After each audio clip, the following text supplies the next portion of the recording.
আরে আজকে উইথড্র করো, আর কোনো কিছু না, আজকে উইথড্র করো। এ যেন ভারত বাংলার এমএলএ ফাটাকেষ্ট সিনেমার দৃশ্য।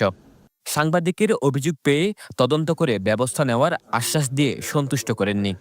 সঙ্গে সঙ্গে ডিআইজিকে ফোন দিয়ে অন ক্যামেরায় ওসিকে প্রত্যাহার করার নির্দেশ দেন স্বরাষ্ট্র উপদেষ্টা।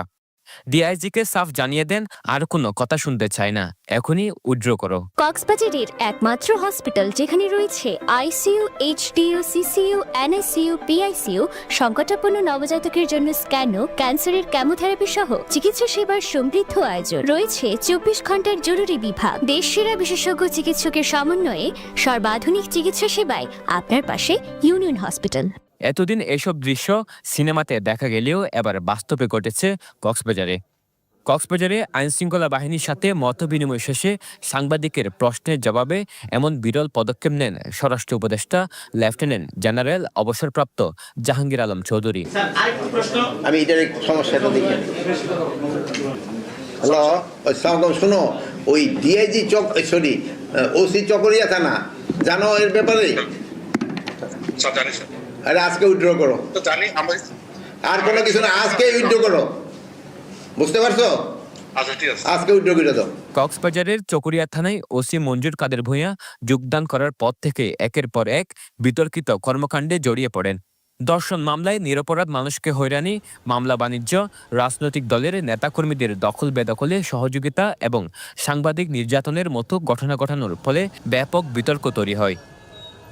এদিকে পুলিশের বিরুদ্ধে রাজনৈতিক দলের তপ্তিবাহক হওয়ার অভিযোগ প্রসঙ্গে উপদেষ্টা বলেন, আমাদের পক্ষ থেকে স্পষ্ট করে বলা আছে কোনো নির্দিষ্ট দলের হয়ে কাজ না করতে, কিন্তু ভবিষ্যতে কে ক্ষমতায় আসবে সে বিবেচনায় এখন থেকে তেল দেওয়া শুরু হয়েছে। এসব বন্ধে পদক্ষেপ নেওয়া হয়েছে। দলীয় বিবেচনায় যেন তারা কাজ না করে, এই জন্য অলরেডি আমি তাদের ইনস্ট্রাকশন দিছি। এখানে এখনকার যে পরিবেশ, এই পরিবেশে কিন্তু তাকে কাজ করতে সবচেয়ে সুবিধা। কিন্তু তার ক্ষেত্রে কিছু কিছু লোক আছে, তারা এখনই ভবিষ্যতে কে আসবে তাদের তেল দেওয়া শুরু করছে। এই তেল দেওয়া যেন বন্ধ করে, এই জন্য তাদের এরপর উপদেষ্টা যোগ দেন নবগঠিত উখিয়া ৬৪ ব্যাটালিয়নের উদ্বোধনী অনুষ্ঠানে। সেখানেও কথা বলেন সাংবাদিকদের সাথে।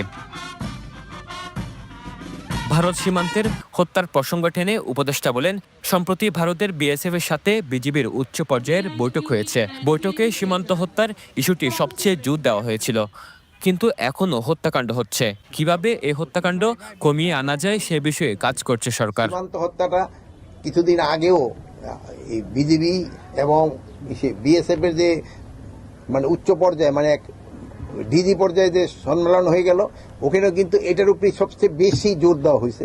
তারপরও কিন্তু ঘটনা ঘটে যাচ্ছে, বাট এই ঘটনাটা যেন কমায় আনা যায়, এই জন্য আমরা চেষ্টা করে যাচ্ছি। সীমান্ত হত্যা নিয়ে কথা বলেন বিজিবির মহাপরিচালকও। তিনি বলেন, অবৈধ অনুপ্রবেশ হোক আর যাই হোক, হত্যা কোনো চূড়ান্ত সমাধান হতে পারে না। আর একটিও হত্যা যদি হয়, আমরা পরবর্তী সময় আরো কঠোর অবস্থানে যাব। ভেরি ক্লিয়ার মেসেজ আমরা বলেছি যে এটা কোনোভাবেই কাম্য নয় এবং এটা মেনে নেওয়া যায় না।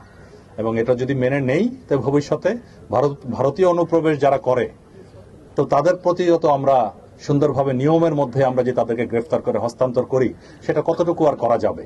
আমাদের এদিক থেকে যত যাই হোক, অবৈধ অনুপ্রবেশকর যাই হোক, হত্যা কোনো চূড়ান্ত একটা সমাধান হতে পারে না। তাৎক্ষণিক ওসিকে প্রত্যাহারের বিষয়টি